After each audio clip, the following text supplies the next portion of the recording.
What did you think of the president's address? It's been so criticized. Of course it was criticized. Because this is what I mean about we got to sit back and look at this. It is unlike any presidential address in recorded history. Yeah. Because what Trump basically said is, imagine the spirit realm.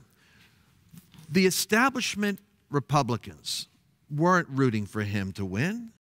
The entrenched progressive Democrats weren't rooting for him to win.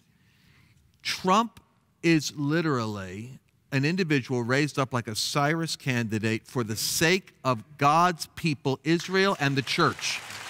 You said he was Cyrus. I said. You said Isaiah 45 will be the 45th president.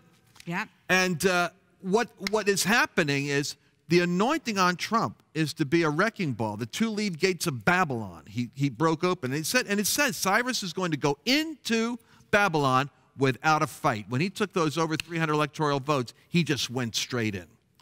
And so where we are now is we are watching the spirit of Jezebel responding to the spirit of Elijah.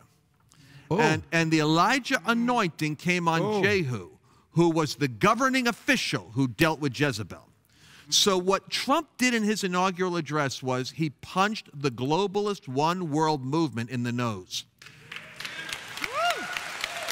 So most people miss this, that what he was saying at another level is, we are not here to do deals with Europe and special interest groups and vested elites that make big money rolling the dice and using nations like the United States to fund their global agendas. From now on, every deal that's done benefits the United States when the United States is in it.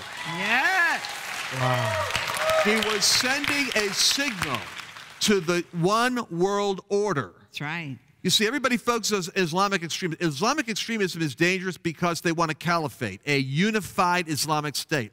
More dangerous than that is what's happened in Europe and what happened in the United States as progressives began to remove religion as a foundation and replace the elite intelligence of man and science in the place of that, where there is no moral backbone to making decisions, gradually assimilating us all into a one-world economy. That's where the Antichrist comes from.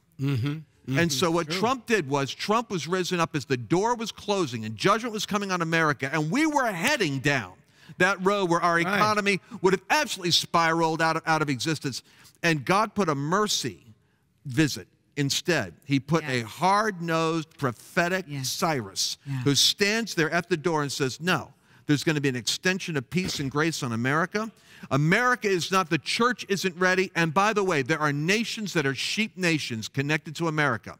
The gospel that goes from here around the world is going to Christians. This battle is global. Every Christian in the world knows it. They were praying in Africa for this election because every Christian nation knows if America goes down, tyranny comes up. That's right. Trump was God's answer to help America recover from becoming a goat nation to a sheep nation so that other nations can become sheep nations. This is a world order battle. Expect it to be played out in a world order level. But they berated him. Meg, have you seen the newspapers that, I'm not going to tell you where to look for them, but the covers of them, they made Trump a clown. Oh, sure. The clown face. Did you see any of those? Sure, absolutely. To turn our president into a clown.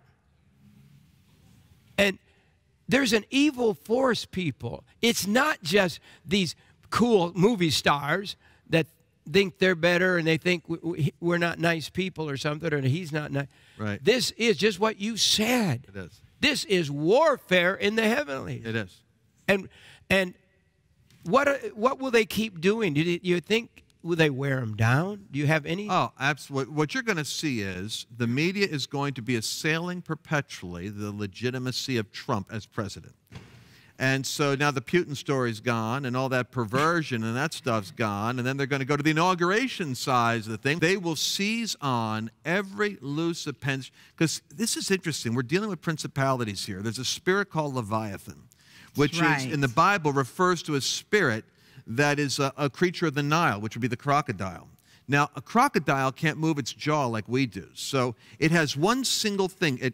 seals itself on an object, and then you see the crocodile spinning in like the Amazon in the water. What it's doing is it's trying to spin to dismember something, a limb.